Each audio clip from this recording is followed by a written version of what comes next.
Hi, this is Max from Guitar Tips at welcome sa ating bagong video. So today ang ituturo ko sa inyo ay ang kantang Rebound by Silent Sanctuary.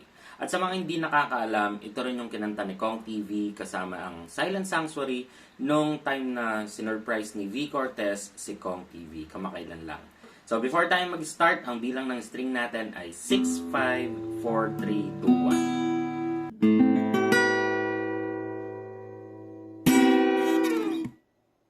Umpisa na natin sa ating verse. So, yung unang chords ay A sus 2. So, yung A sus 2, ito ay sa 4th string, tapos ito ay sa 3rd string. Pero sa strumming natin, isasalin natin yung 5th string at itong 1st string. Okay? Tapos, ulitin natin to ng 2 beses. After nun, dito tayo sa F sharp minor. So, yung F sharp minor natin, ito ay sa 6th string hanggang 1st string. Tapos ito ay sa 5th, tapos ito naman ay sa 4th string. Ngayon, kung nahirapan pa kayo sa ganitong mga bar chords, pwede nyong gawin na ganito. So ito, ilipat nyo lang dito sa 3rd string. Okay? At pwede rin na ganito, itukop nyo to mula sa 3rd string hanggang 1st string. Tapos mag-i-stay pa rin tong dalawang to. Okay? And then, uulitin natin to ng 2 beses. Tapos, yung strumming naman natin, or yung strumming pattern natin, para sa A sus 2, single down lang ang ating strumming. Okay? Tapos, uulitin natin ng 2 beses to. At pag napunta na tayo dito sa F sharp minor, ang strumming pattern natin ay down, down, up, up, down, up.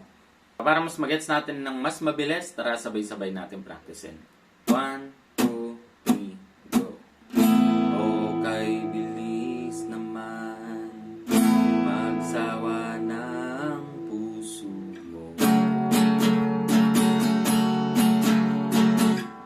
Ganyan ka ba talaga? Bigla na lang naglalaho.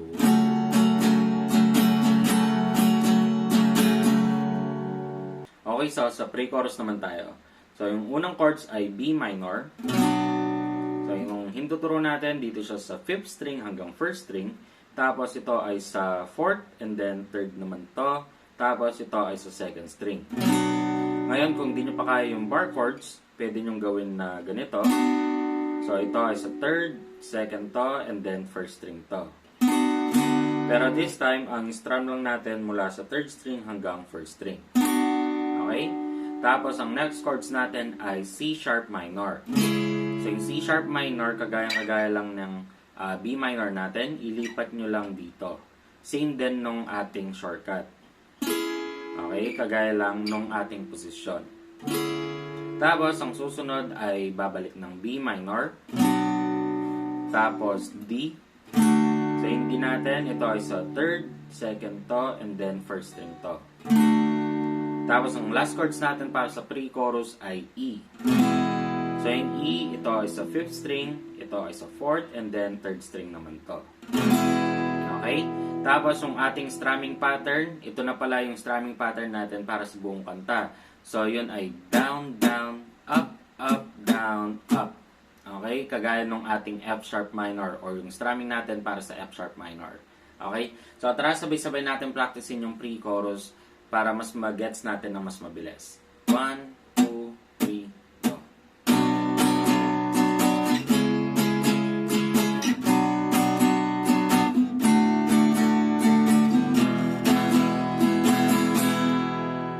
Okay, dito na tayo sa ating chorus. Yung unang chords natin ay A. So, yung kanina guys, ito ay A sus 2. Lagay nyo lang ito sa 2nd string. Yan na yung ating A or A major. Okay? Tapos, ang next chords ay E. Tapos, dito tayo sa F sharp minor. Again, guys, kung di nyo pa kaya yung ganito, pwede naman yung ganito. Okay? Tapos, D.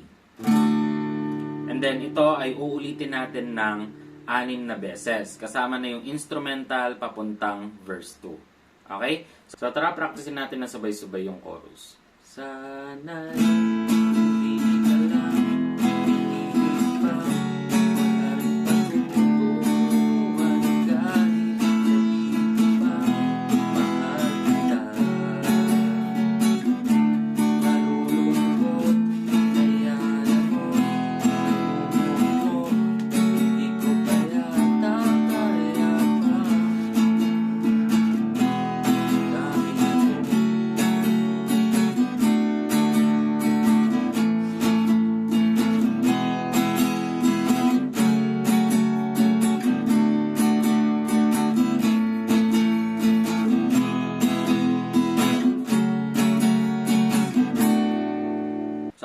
ng ating unang chorus, dito na tayo sa pangalawang verse, tapos pangalawang pre-chorus, at pangalawang chorus.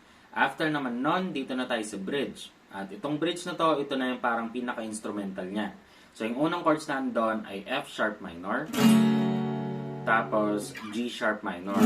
So, yung G sharp minor natin, kagaya lang ng F, ilipat nyo lang dito sa 4th fret. Siyempre, yung mga shortcut natin, pwede nyo rin gawin dito. Okay? Tapos, ang next chords ay A. At before tayo mapunta sa susunod na part ng bridge na to, ituturo ko na agad yung strumming pattern. Dahil iba na yung strumming pattern na dito, syempre. So, sa bridge ay down. Tapos sa G sharp minor, up, up. Tapos sa A, up or down, pwede. Basta isa lang. Tapos, down, down, up, down, up. Okay? So, para mas magets natin, ganito siya, guys.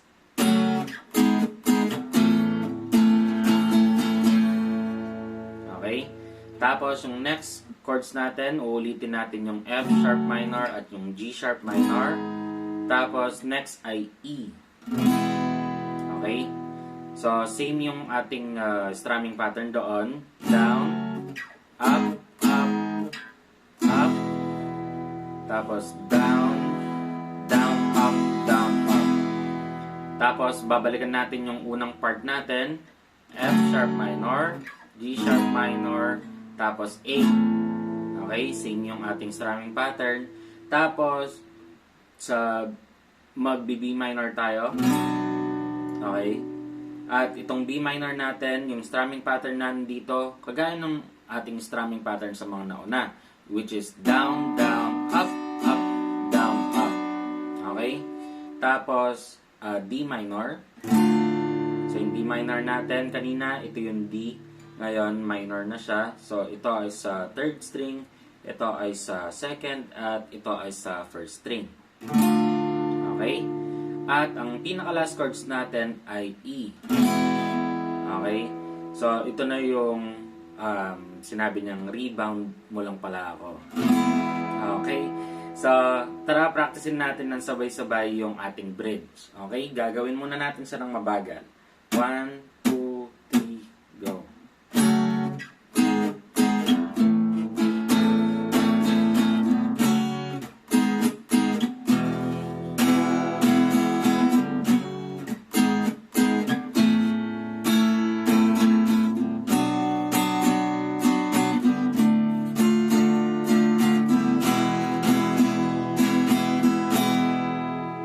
So, gawin naman natin doon sa actual speed niya. 1, 2, 3, go.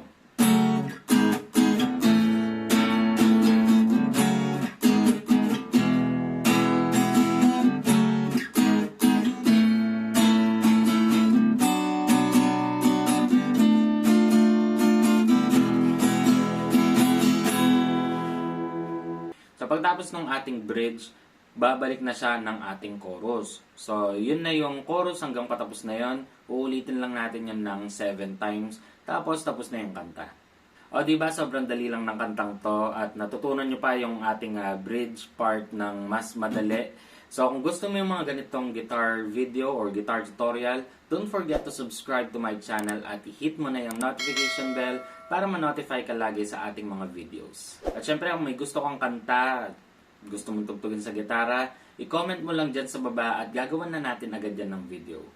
So hanggang dito na lang tong video ito. Maraming salamat sa panonood. Naway suportahan nyo pa ang ating Guitar Tips channel. At muli ako si Max from Guitar Tips and peace out.